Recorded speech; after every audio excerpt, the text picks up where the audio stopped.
Awesome. What's up, everyone? I'm here today with Christian. He's a member of the Drop Servicing Blueprint. He's going to tell us a little bit about his story.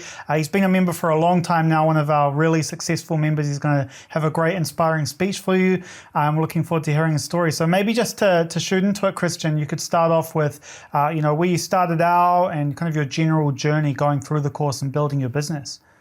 Yeah, man, definitely. So I'm Christian Jackson. I'm from San Diego, California. Well, I moved to San Diego recently, but I started out just like everyone, just went to high school, dropped out of college, wasn't doing anything with my life really, was working at a warehouse. Then I saw Dylan's ad on YouTube. I just decided to take it a chance because before that I was doing, just dabbling with drop shipping and other businesses that I never really took seriously, which I believe I could have been successful in that if I took it seriously, but I didn't. And then something about Dylan's course just really resonated with me with, being able to just get a client and have somebody else do the work and then, kind of be the middleman. So something about it just really resonated with me. So I got involved and then I got the course. And then like everyone, I'm sure just it was very difficult in the beginning because you don't really know what you're doing. And eventually I kept failing. And finally I got a client after hundreds of emails sent, and then I used the results from that client to get my next client, and then it kind of just snowballed from there. So I actually was able to quit my job at the warehouse and was able to move out to San Diego, which I live out now, but before I lived in Riverside, which is a terrible city, and I get to live in San Diego, which I love. And it's just been great, man. I've been able to leave the job world and work for myself, which has been great. Yeah, that's always the goal. And I guess how long did it take you to get that first sale once you jumped into the course? It took 2 months. 2 months, okay, not so bad. And then how long from joining the course did it take to quit your job? It was 3 months. 3 months, that's crazy. You quit pretty early, eh? How many clients did you have when you decided to quit your job? Well, I was making more than I was at the job. So I was making Wow. at the job I was making 4,000 a month at my warehouse job, and then I got up to $4,500 in my business, and I quit that day. Yeah, when I got that client, I called in, and they're like, "What are you doing?" I was like, "I just started a business," and I was expecting them to be all angry, but they're like, "Good luck with everything." So that was pretty cool. Yeah, that's awesome. That's so cool that you ended up, quitting your job after 3 months and you're already making more than you were in your job and your business. I didn't even realize that part of it. So you're definitely a legend for that. And tell us a little bit more about your business, because you decided to go with Facebook ads, which is a little bit different. As a lot of people watching this know, a lot of people in the course go for animated videos because of what they see I teach mainly. So what made you decide to go for Facebook ads? I just thought that everyone was going to do the animation. So I just didn't want to deal with the competition, even though I'm sure it's most likely probably the easiest one to do because there's so much material on it. But with Facebook ads, I just thought that that could just be my niche, right? I could just figure out how to really do it and figure out my niche within that, which is e-commerce, which is, online brands that want to advertise their products online, but they don't really know how to do it. So I just decided to start reaching out to them, and that's difficult as well. It's not like any one of them is very easy. It's just I just decided to pick that one and not change from it, because I realized that even with my life, a lot of things is you just start something and then you quit. I just picked that. I said I'm going to do this, and I kept failing at it until I found it to work. So that's kind of why I did it. Yeah. Yeah, that's so important what you just said as well, just sticking with something and figuring it out. Because a lot of the time when you start something new, no matter what part of your life, you end up giving up when things get a little bit difficult or you run into a few problems. But you've got to remember that there's always somebody out there that has the answer in most cases. And most things in life aren't that difficult to achieve unless, you're 5 foot tall and you want to be an NBA player or something. But most things you can achieve in life, and you just need to learn and push through and develop it. But the most difficult thing I think that a lot of people get into is they're not really willing to come up with those creative solutions to novel problems. And by thinking, outside of the box and trying to come up with solutions, you're going to do better than 99.9% of people out there. Most people aren't willing to even put in a little bit extra work. So by putting in the extra work, you literally have no other competition, because most people just give up within, a few weeks, or if they fail once, they give up automatically. So pushing through until you get that success is key. obviously not banging your head against the wall and just failing over and over again without changing things, but you have to learn and adapt and look at what other people are doing, and even, model off of them or copy off of them, whatever you want to say, but try and develop your own strategies, but based on what's already working out there. That's so important. But I guess, Christian, one thing that would be cool to hear is, what was the biggest challenge for you in building your business before you got that first sale? Well, this is just me personally, I was trying to send the same email to every single person. But once I realized that, so many people doing cold email these days, you just need to be more personalized. So like today, my emails are so personalized to the person that it's going after that, the first line or the first paragraph will be me complimenting their business. Then the second paragraph will be me telling what we used to do or results that we got for another client. And then at the bottom, I'll either leave a cold email loom, or it'll be me asking them if they want to see a case study of how we did the results with the other clients. So it just making it really more personalized. And until I did that, I was getting no success really. It's just for me, I don't know why, and it takes a lot of time to do it that way, but it's the only way that I've seen success. Yeah. I think that's key as well, because in the course we have so many templates, and obviously, it's a course, so there's so many different people doing it and so many different types of businesses they're going after. So the templates are quite general.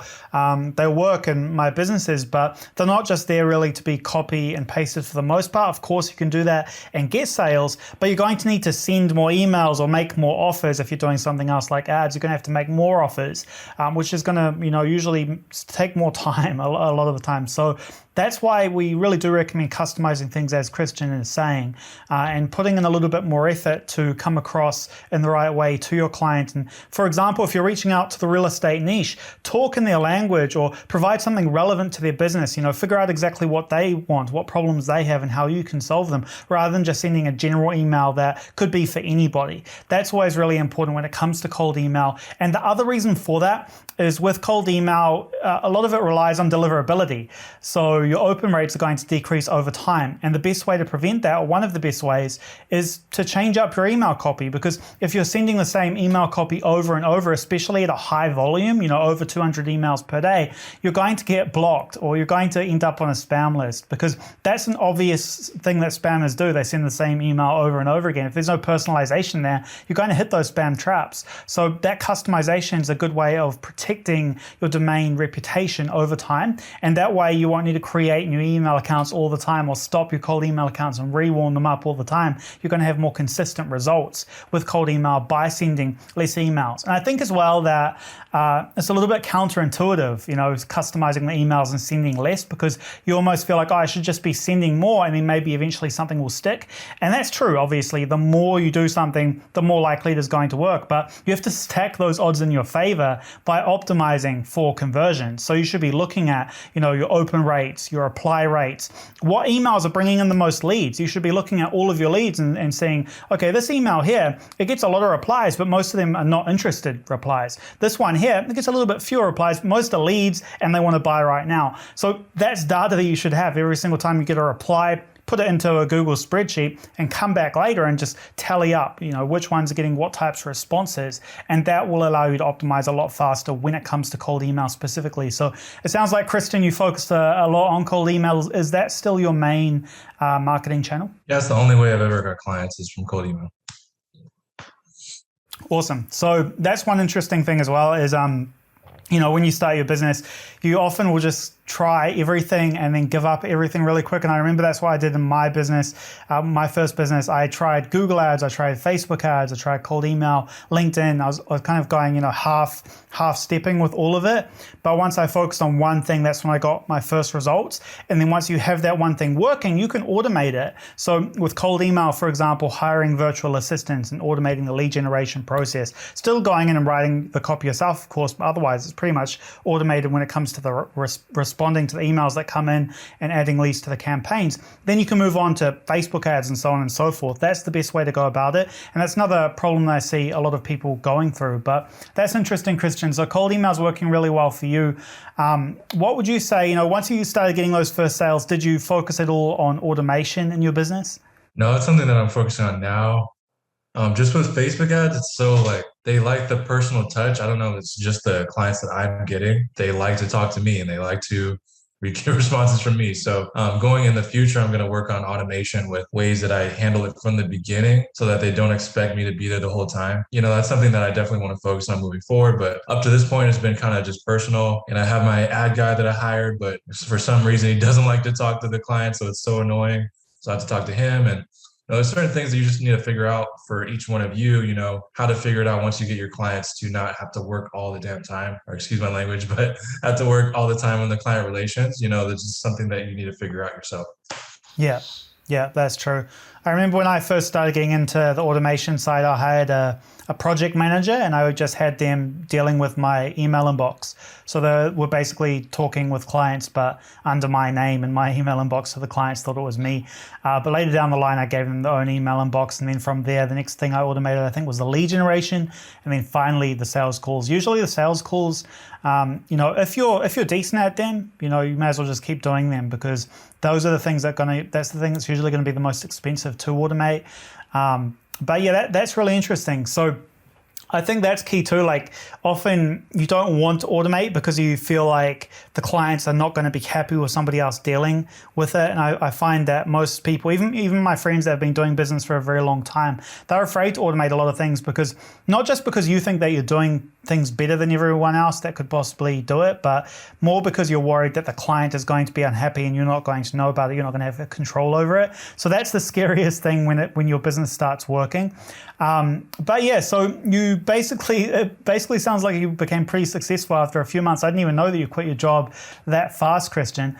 What would you say, what would you say you've done so far with your lifestyle that you couldn't do before by having your business? Well, working at my warehouse, it was all night, right? I worked from 4:30 p.m. Pacific time to 3 a.m. So it was like night shift and having to work all night and, having to ask for a day off. But working for myself, living in San Diego, I get to do what I want. My girlfriend, whenever I want. And of course, I take a lot of time for my business, but, if I don't want to, I can, take a day off. Or like this weekend, I just went to Santa Barbara. So Santa Barbara is a really nice place in California. And it's just cool. You get to do things that you want on your own time. Yeah.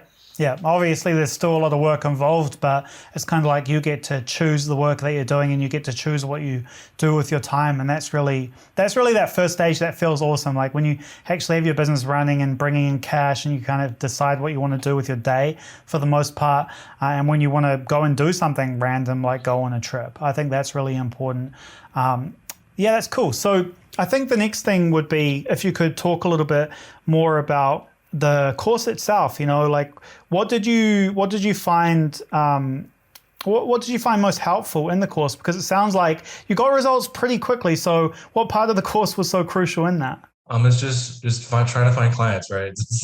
That's what I got from the course, is just to find the person to do the work, and then how to find the clients. So the email deliverability part was very good about getting my email set up correctly with the DKIM and the SPF. And then the cold email, or the prospecting part, where it's just trying to find clients, we show the template and how to really do that. But once I found that, then I try to make my changes to go ahead and, find the right way for me to find the clients with using the templates, then use it my own way. So it's really just the whole concept of finding clients and then having someone else do the work. But of course, I've still been doing a lot of work, but Yeah. It's just that part individual. Yeah. Yeah, it's always like that as well. When you go through a course, there's going to be some things that you find more useful than others. Even though there's a lot of information in the course, it might just take a few things here and there for you to start getting results. And then you can always come back later and check out other aspects like the automation modules and the email marketing and all of that sort of thing too. So that's really cool to hear. And I guess the next thing would be, what are your goals moving forward with your business? What's the next big thing for you? So right now I do Facebook advertising, right? I want to add TikTok advertising and Google advertising and eventually YouTube advertising, and then charge more for each one so I can get more profit per client, instead of charging 1,500 to 2,000 per client. I can get up to hopefully 4,000, 5,000 per client. And then I just want to get the qualified clients for those, and then get as many clients as possible. So, the ultimate goal is to get 50 clients with all services attached. So that's the goal now, and also to automate more, so I'm not so involved in my business like right now. Yeah, yeah. I think the best way of doing that is always going to be being efficient in your client generating process because, like you were saying before, customizing your offer and honing in on who your client is makes it a lot easier for you to find those few clients that are going to be worth a lot more to you in the long run. So once you get to that point where you're ready to deliver those services, it's going to be very easy for you to jump on a call with your clients and say, hey, Facebook ads are working well for you. Why don't we try YouTube ads now? It's crushing it for X, Y, and Z customer in your niche if you're doing all the same niche. So if you get one client who signs on to an additional service and they're in the same niche as your other clients, it's going to be really easy to get all of your other clients to jump on board too because you have that case study. So that case study is usually the most key thing. And the way to get there is just to talk to as many freelancers as possible so you can get as many case studies from as many freelancers as possible as well. So not just generating case studies from your own business, but also utilizing your network of freelancers to provide those case studies for your additional services. But it all comes down to the client relationship, building that client relationship as you've been doing, interacting personally with your clients, which is really key, Christian. And then once you're ready to start delivering additional services, all it takes is an email or a phone call to get them to sign on to something else. And you can even give them some kind of special offer or whatever for clients to get those first few clients on board. Then once you have those, you can say, hey, we're doing this for a few other clients behind the scenes. Do you guys want to jump on board as well? They're getting result X, Y, and Z. It becomes extremely easy. And there's none of that resistance as well to when you're signing up a new client. They don't really trust you fully. They don't know what it's like working with you. Those clients that you have know, like, and trust you already. So they're good to go for any additional services you have. And that's one of the top ways to really boost your revenue quickly. So I think that's going to be the next thing for you because I think you already have a pretty good system for generating clients. It's just about maximizing that client value moving forward and even maybe expanding your volume of clients that you reach out to through a little bit of automation in your processes. I think that's something we can talk a little bit about. And I think I'm really excited about your business because it's growing pretty fast considering that, you're still relatively new in this. You're still learning a lot. And I think that you're going to build this pretty big from what I'm seeing so far. So excited to see that. Yeah, man, appreciate it. Appreciate you making the course as well. And I hope that people take this inspiration from this story and kind of just apply it to themselves and not quit, right? It's very hard in the beginning. And I know that, it's so easy to just quit and do something else. But if you just stick with something long enough and you learn from your mistakes, then you could really make it work. Yeah, that's so true. Awesome. So if anyone has any additional questions, you can comment those below. Thanks so much for doing this call with me, Christian. I'm glad I got you here. I know you're a busy man. And when you get to that next level where you're doing 100K a month, we'll jump on a call together and do another one of these interviews. I look forward to it. Yeah, definitely. Thank you, Dylan. Awesome, man. Talk to you soon.